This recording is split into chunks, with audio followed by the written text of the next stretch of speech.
क्या आपको पता है फ्लाइट में सुंदर दिखने वाली एयर होस्टेस को क्यों रखा जाता है और प्लेन को उड़ाने से पहले पायलट अकेले में क्या करता है? आखिर कैसे प्लेन में सफर करते वक्त एयर होस्टेस को पटाए? दोस्तों, प्लेन के अंदर बहुत ऐसी बातें और कुछ ऐसा होता है जिनके बारे में आपको अंदाजा भी नहीं है और ना ही कोई पायलट या फिर फ्लाइट अटेंडेंट चाहता है कि इसके बारे में आपको पता चले। तो आज हम आपको प्लेन से जुड़े कुछ ऐसे रहस्यमय बातें बताने वाले हैं जिसे जानने के बाद आप पूरी तरह से चौंक जाएंगे। नंबर 1, दोस्तों, जैसे लंबी फ्लाइट जर्नी में आप चादर ओढ़कर नींद लेते हैं, वैसे ही पायलट भी हवाई जहाज में नींद ले लेते हैं। जी हाँ, पायलट भी सोते हैं। सुनकर थोड़ा अजीब लग रहा होगा, लेकिन यह सच है। ऊंचाई पर एयर पॉकेट बनने की वजह से ऐसा होता है। दरअसल हजारों फीट ऊंचाई के जो नजारा हमें रोमांचित करते हैं, पायलट उनके आदी होते हैं। 60% पायलट ने यह माना है कि वह लंबी दूरी की फ्लाइट में कभी कभी झपकी ले लेते हैं और ऑटो पायलट मोड इसमें उनकी मदद करता है और दूसरा पायलट भी एक पायलट को सोने का मौका देता है। आपको पता ही होगा कि एक फ्लाइट में 2 पायलट होते हैं और अब तो ऑटो मोड का भी ऑप्शन आ गया है। दोस्तों, कहा जाता है कि जनरली जो फ्लाइट एक देश से दूसरे देश के लिए जाती हैं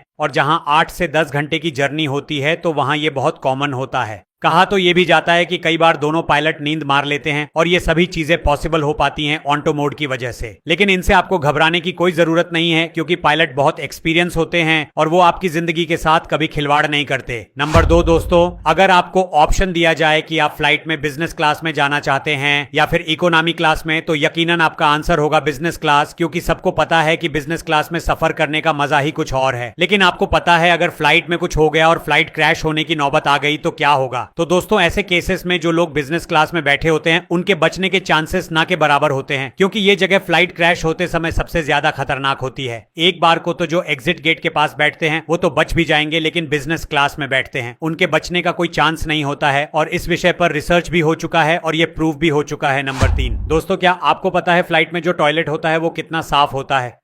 आपको लग रहा होगा कि ये हम क्या पूछ रहे हैं, लेकिन एक सर्वे में बताया गया है कि प्लेन के टॉयलेट में हद से ज्यादा जर्म्स होते हैं और ये टॉयलेट बस आपको दिखने में ही अच्छे लगते हैं, लेकिन इनकी रियलिटी कुछ और ही होती है। जी हाँ, कई बार ऐसे केस आए हैं जहां पर से पता चला है कि सिर्फ फ्लाइट का टॉयलेट यूज करने की वजह से लोग बीमार हो जाते हैं। लेकिन ये सच्चाई आपको ना तो कोई फ्लाइट कंपनी वाले बताएंगे और ना ही कोई फ्लाइट के अंदर के अटेंडेंट। नंबर 4, दोस्तों, क्या आपने कभी नोटिस किया है कि जब भी फ्लाइट टेक ऑफ या लैंड करती है तो उस समय फ्लाइट की लाइट को एकदम कम क्यों कर दिया जाता है? तो दोस्तों, आपको बता दें कि इसके पीछे भी बहुत से कारण होते हैं। सबसे पहले कि अगर आप फ्लाइट के अंदर एडजस्ट हो जाए, इसलिए लैंडिंग या टेक ऑफ के समय लाइट कम कर दी जाती है। और सबसे इंपॉर्टेंट रीजन यह भी है कि सबसे ज्यादा क्रैश होने की संभावना लैंडिंग या टेक ऑफ के समय ही होती है और ऐसे में फ्लाइट अटेंडेंट जानबूझकर लाइट कम कर देते हैं ताकि कोई अपनी सीट से उठकर इधर उधर भाग ना सके। और फ्लाइट में ऐसा क्यों कहा जाता है कि अपना खाने वाला ट्रे लैंडिंग और टेक ऑफ के समय खोल ले? तो इसके पीछे भी बहुत ही सिंपल सा लॉजिक है और वो ये है कि आप किसी भी हाल में लैंडिंग या टेक ऑफ के समय इधर से उधर ना करें और अपनी सीट पर चुपचाप बैठे रहे।